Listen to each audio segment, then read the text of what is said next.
the first thing that happened was it was clear who am I or what am I.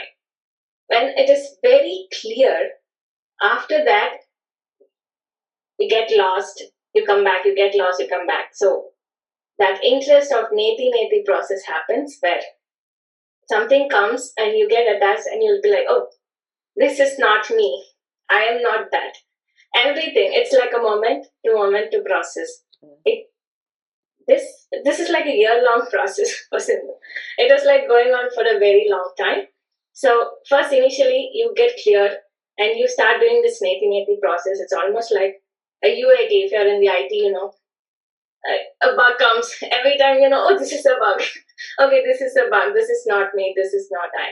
So that happens for a long, long time. It's okay. Then compassion happens. Like, it's okay that you get lost, right? It's okay. There's no, because it's all in the mind. It should happen or it should not happen. Yeah. So it's always like, then compassion slowly happens. And then you feel very soft and nice to yourself and to others as well. And after a long time, you slowly step back, and step back. And there comes a point where you identify, when the ego comes. You know that when somebody is there, you're not there. And there is nobody, then you're already there. There's nothing more to do, right? So, and then you also know there's nothing to do and you're not doing anything. After all these process, slowly, you just go back and back and back. And in all this process, what helped was, we think that, oh, I'm in a very advanced level. But when you're going in this personal journey, I went back to basics. I stopped doing everything in the sense, totally no spirituality, nothing. It's just like your own self-learning. It's still happening, but it's your own self-learning where you go to the basics. You have told us everything in the last so many years. It's all about the likes and dislikes. After you go back with all the basic normal things, there'll be certain big things, and that's when you have to see, this is my like, that is why it's coming, and this is my dislike, that is why it's coming.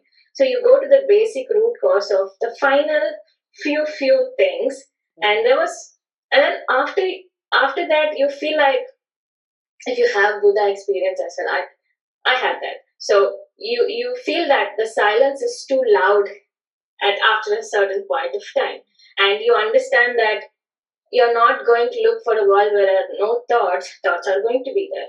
And then you be okay with that. And after a point, there was only a couple, for me at least, there was only one thing. And that's when I reached out to Didi. I'm talking to everybody else.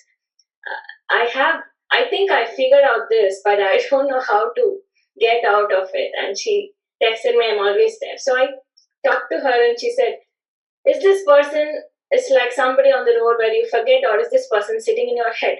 Then you do your own process of watching that for a week or a month and see, okay, this is it. And after some time, you don't even have to do anything, but this person all of a sudden just goes away and even that disappears.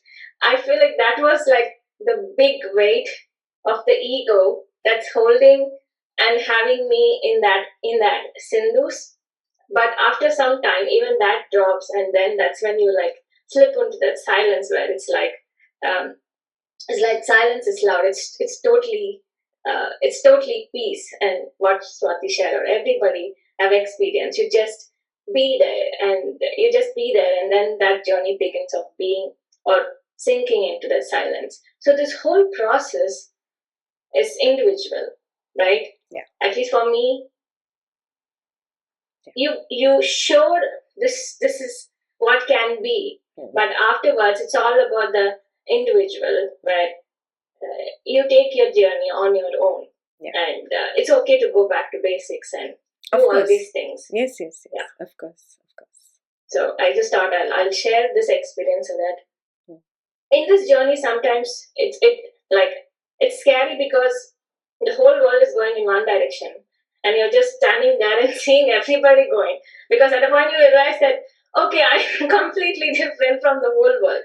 That's what happens. Now we are at a different level of knowledge, but at that point, or it can happen to anybody, where whole world is going in this direction and you're just slowly walking back And you feel like, am I weird? Am I doing something wrong? Because everybody are doing something and I'm getting different. So you just walk backwards and walk in a totally different direction. And that is when it takes courage to say, it is okay, I'm doing the right thing because you told me. Don't believe anything anybody says who has never tasted this silence. And that was a big thing for me because the world tells you something and you tend to believe that, and at the point you think, what to do, should I believe or not believe? So at that point is when one needs the courage to be with your own experience, be with your own learning, and that has helped. Yeah, fantastic. This is what I So mean by being spiritually independent. She has become spiritually independent. Yeah? So you also must walk in that direction. Take inspiration from her and become spiritually independent. I'm there if there are questions, don't worry. But you keep walking on your own, figure it out. Oh, yeah, these are my pitfalls, these are my blockers. How can I work on this aspect? And you figure it out. This is probably what will help me. And if there is some big blocker, big question, I'm there. But you, inside you, there is the Guru Tattva, and inside you is the disciple. That Guru Tattva has to train the disciple. It's a beautiful journey, Sindhu. Wonderful.